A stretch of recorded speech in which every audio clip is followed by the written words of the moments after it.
Hello, welcome to SKU Digital Classes. Myself Dr. Niket Misra. I am working with Sri Krishna University Chhatarpur as Assistant Professor, Department of Environmental Sciences. Today we will deliver a lecture on biodiversity and its conservation studies. First of all, we will discuss on environment, some environmental aspect जैसे कि environment, ecology and ecosystem. हम सभी कहीं ना कहीं इन तीनों चीज़ों में, इन्वायरमेंट हो या इकोलॉजी और इकोसिस्टम हो, इन तीनों में कंफ्यूज रहते हैं कि ये है क्या. तो सबसे पहले हम बात करते हैं इन्वायरमेंट की, जहाँ फिजिकल, केमिकल और बायोलॉजिकल फैक्टर जो अपनी लाइफ को इफ़ेक्ट करते हैं वो क्या होता है, इन्वायरमेंट होता है. इट मीन्स कि जहाँ मनुष्य आ जाए, मनुष्य जहाँ स्टडी करने लगे वो इन्वायरमेंट हो जाता है. Ecology, study of interactions between, logy means science, interactions means जब लिविंग और नॉन लिविंग का इंटरेक्शंस होता है तो वो क्या होता है, इकोलॉजी होती है. इकोसिस्टम क्या होता है, एक कॉम्प्लेक्स में लिविंग और नॉन लिविंग रहते हैं, वो क्या होता है, इकोसिस्टम होता है. अब बात करते हैं बायोडाइवर्सिटी की. बायोडाइवर्सिटी, बायो मीन्स लाइफ और डाइवर्सिटी मीन्स होता है वैरायटी. तो according to UNEP, the totality of genes, species and ecosystem in a complex, that is called biodiversity. There are three component of biodiversity. First is diversity of genes.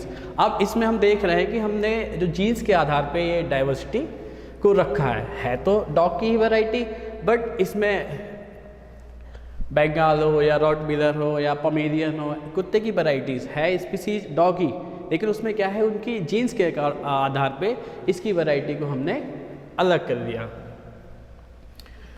Diversity of species. अब इसमें क्या है कि species के आधार पे हमने क्या किया, इनको अलग अलग किया. जैसे ये एनिमल में आ जाता है, ये बर्ड्स हो गई, ये फ्लावर हो गया. तो ये क्या है कि डिफरेंट स्पीसीज को हम डाइवर्सिटी ऑफ स्पीसीज में रखते हैं. Third is ecosystem diversity. अब इकोसिस्टम में डिफरेंट टाइप ऑफ इकोसिस्टम, चाहे वो पॉन्ड इकोसिस्टम हो, चाहे लेक इकोसिस्टम हो, चाहे रिवर हो, चाहे ग्रासलैंड इकोसिस्टम हो, ये सारी चीज़ें किस में आते हैं, इकोसिस्टम डाइवर्सिटी में.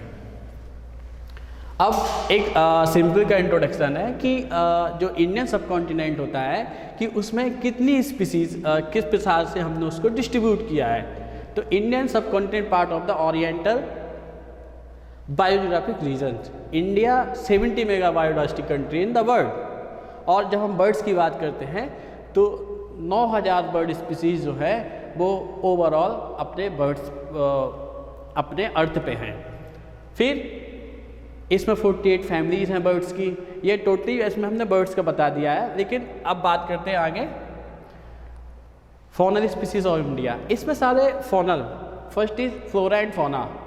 फौना क्या होता है, ये सीधे सीधे इसको हम लिविंग से जोड़ते हैं, और लिविंग में फौना होता है आपका एनिमल स्पीसीज जो है वो किस में आती है, फौना में. और फ्लोरा जो होता है, फ्लोरा होता है जो वेजिटेशन जो आता है, प्लांट्स, फ्लावर, ये सब आते हैं फौनल स्पीसीज में, फ्लोरल स्पीसीज में. तो इसमें अकॉर्डिंग टू जेडएसआई 2018 का जो सर्वे था उसके अकॉर्डिंग टोटल जो स्पीसीज थी 10,167 स्पीसीज जो ऑल ओवर इंडिया में पाई गई है. अब हम बात करते हैं बायोडाइवर्सिटी के यूटिलाइजेशन की. अब मेन चीज़ जो बायोडाइवर्सिटी है, इसका यूटिलाइजेशन जो होता है ये मेडिसिनल में होता है. हम बात करें तो ये आपका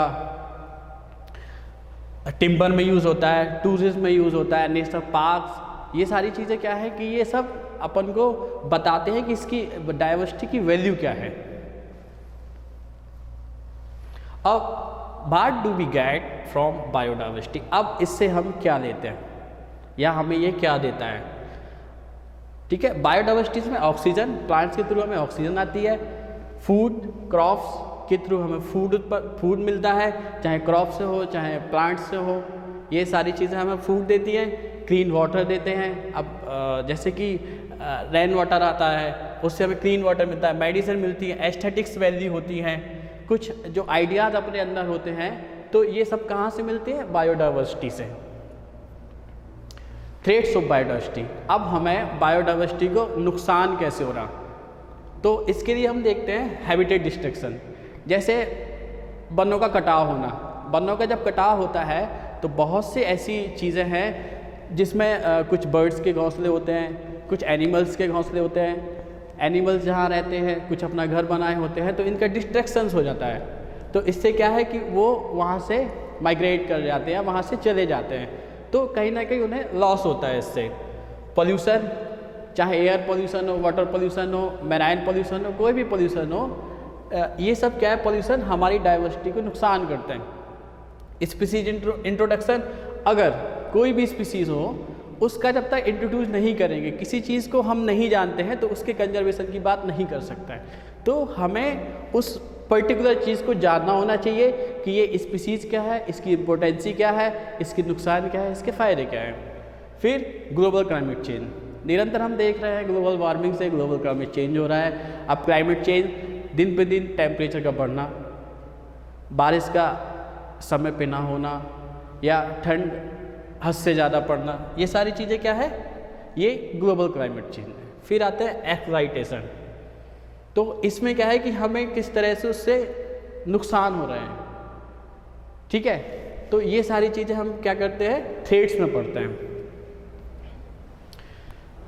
कंजर्वेशन ऑफ बायोडाइवर्सिटी, बायोडाइवर्सिटी का कंजर्वेशन करना हमारे लिए इसलिए महत्वपूर्ण है कि उससे हमें बेनिफिट्स भी है, उससे हमें कोई नुकसान नहीं है।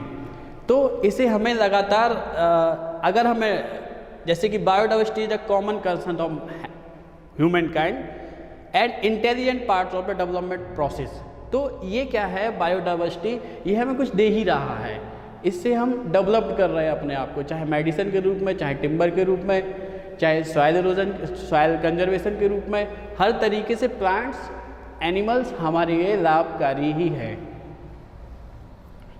अब बात करते हैं कंजर्वेशन की, biodiversity conservation, in Situ and x situ conservation. In situ conservation mean with in a habitat, मतलब जो कंजर्वेशन हम हैबिटेट में रह के करते हैं वो क्या होता है, इन सिटू कंजर्वेशन।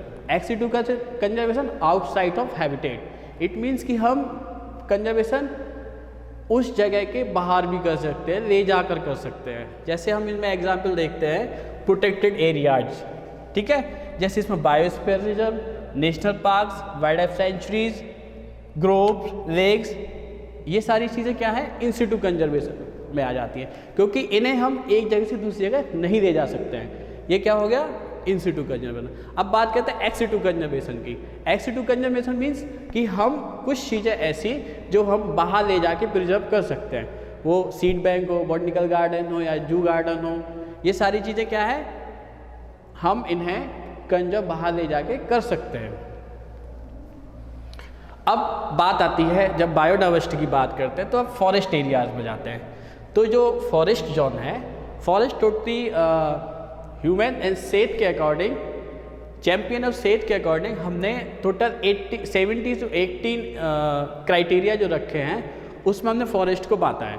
बट जब हम बात करते हैं कि फॉरेस्ट में जो एरियाज होते हैं उनकी जोन होती हैं, जैसे कि रिसर्च के लिए जैसे 3 जोन है इसकी, कोर जोन, मल्टीपल और बफर जोन, ठीक है। जो कोर जोन होती है इसका कोई एक टुकड़ा भाग होता है जो कि सिर्फ और सिर्फ रिसर्च के लिए होता है और ट्रेनिंग के लिए होता है। वहाँ पे किसी प्रकार का कोई भी ऐसी, ना तो आप व्हीकल से जा सकते हैं, किसी तरह का हस्तक्षेप नहीं कर सकते, क्योंकि यहाँ पे पर्टिकुलर एनिमल्स के हैबिटेट्स वगैरह यहाँ कोर जोन में पाए जाते हैं।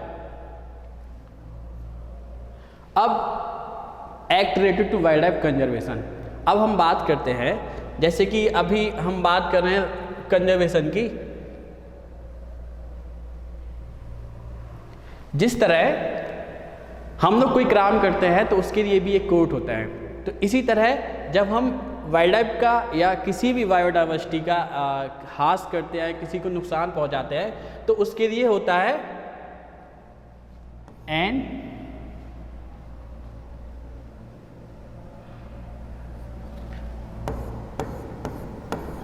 NGT, national green tribunal.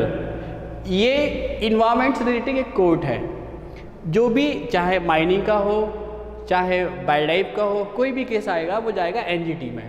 उसके तहत ये सारे एक्ट हैं, चाहे वाटर कंजर्वेशन एक्ट हो, एयर प्रिवेंशन एक्ट हो, वाइल्ड लाइफ प्रोटेक्शन एक्ट हो, चाहे बायोलॉजिकल डाइवर्सिटी एक्ट हो, चाहे एयर मॉनिटरिंग हो, कुछ भी है उससे रिलेटेड कोई भी चीज़ अगर आती है तो वो जाती है प्रोटेक्शन एक्ट में, और उसका जो निस्तारण होगा वो नेशनल ग्रीन ट्रिब्यूनल के थ्रू ही होगा, जिससे कि कोई भी एनिमल्स को अपन हंट करते हैं, किसी को मारते हैं, तो उसकी सारी चीज़ें कहाँ जाएंगी, एनजीटी में, और एनजीटी में वाइल्ड लाइफ प्रोटेक्शन एक्ट या फॉरेस्ट एक्ट के तहत उसको सजा दी जाएगी।